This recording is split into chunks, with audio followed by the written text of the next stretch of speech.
Welcome to This Explainer. I am absolutely thrilled to have you with us today because we're going to look at something incredibly fascinating. We're breaking down a really powerful perspective on spiritual breakthroughs, specifically drawing from source material that outlines the 7 signs your breakthrough is near, exactly as the Bible says. You see, seasons of hardship are often just preparation in disguise. And if you've been feeling stuck or tested, or honestly just totally exhausted lately, this explainer is going to bring a ton of clarity to your situation. Okay, let's dive into this. Have you ever noticed that the exact moment you decide to better yourself, maybe leave a bad habit behind, or step into a brand new purpose, absolutely everything seemingly falls apart? I know it can be incredibly frustrating. But our source material frames this not as random bad luck, and definitely not as a sign that you should just give up. Instead, it frames your current hardships as the very beginning of a profound spiritual journey. If your life is suddenly getting harder right as you're trying to do good, well, you might actually be on the verge of a massive breakthrough. To really wrap our heads around why this happens, the creator of our source material points us right to a core definition: spiritual warfare. Basically, this is the concept that we don't just battle against flesh and blood, meaning we're not just battling other people, we are actually battling against unseen spiritual forces. And when you finally understand this concept, it completely shifts your perspective. You can actually find a real sense of peace in it. Why? Because you realize that the attacks and all that friction you're experiencing aren't just malicious people out to get you, it's often spiritual interference actively trying to stop your progress. So that brings us to phase 1 of the breakthrough journey, the resistance, which covers signs 1 and 2. Think about it like this. When someone is just living comfortably in bad habits or sin, they're generally totally ignored by spiritual resistance. And why is that? Because they're already comfortable and contained. There's literally no threat. But the minute you seek a breakthrough, the exact minute you try to leave toxic environments or those bad habits behind, that is exactly when you face spiritual attacks. And this brilliantly illustrates what we see in the biblical story of Jesus being tested by Satan while fasting in the wilderness.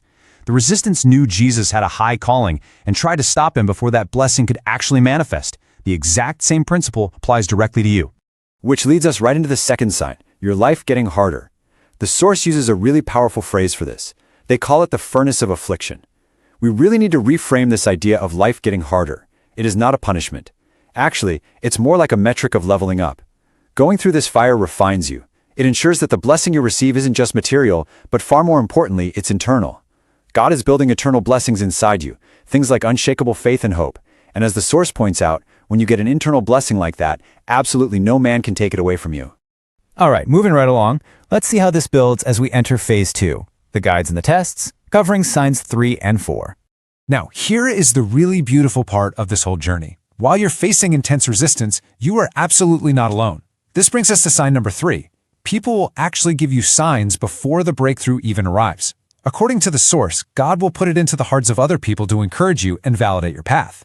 The creator shares a fantastic personal anecdote about this. Back when his YouTube channel only had around 10,000 subscribers, another creator told him out of nowhere that his channel was about to blow up and be the next big thing.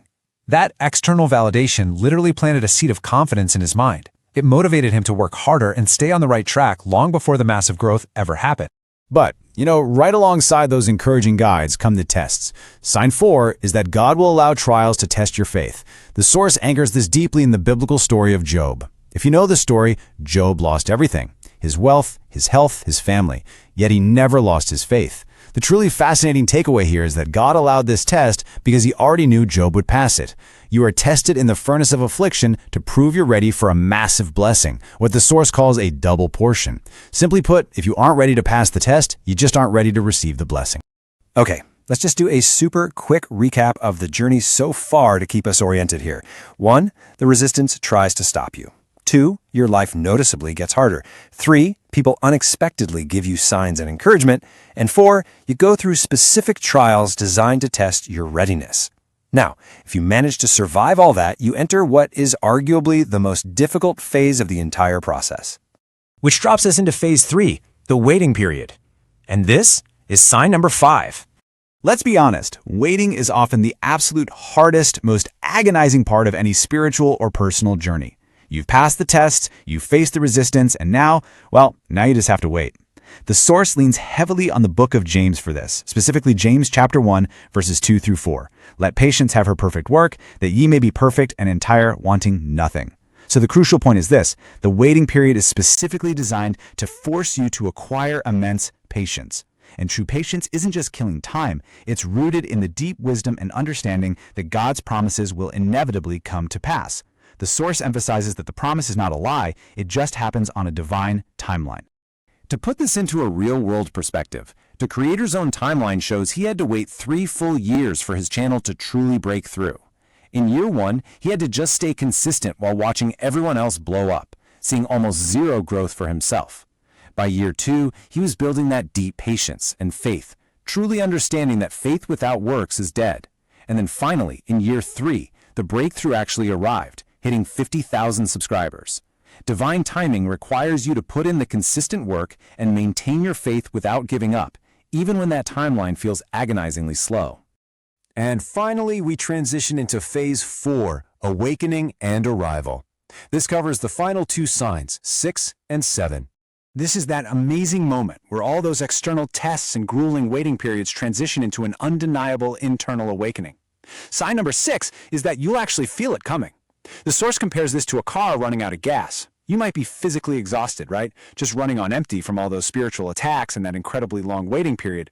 But right before the blessing arrives, God puts a feeling in your spirit to recharge you. It is exactly like pumping gas into an empty car. You feel it in your mind, your body, and your soul. You can practically touch it before it even physically manifests in your real life. But listen, while you feel it coming, you can't just sit on the couch waiting for it to drop into your lap, right? The source outlines some very specific, actionable steps to take while you're waiting for that final arrival. You need to actively seek God's kingdom and righteousness. You've got to work to break free from any remaining negative spirits or strongholds in your life. Dedicate actual time to fasting and prayer to build your spirit up, and study the scriptures. But above all else, the Creator heavily emphasizes prioritizing a daily, personal relationship with Christ over just attending a routine religious service. It's really all about that everyday connection, not just clocking in on a Sunday. And that brings us to the 7th and final sign. God will tell you, but you absolutely must endure. The source anchors this final step in a powerful biblical principle. Grow not weary in well-doing, for in due season you shall reap if you faint not. The ultimate requirement for receiving your major breakthrough is simply this: you cannot quit at the finish line. God might speak to you in dreams or give you visions confirming the blessing, but you still have to endure that final stretch of the race.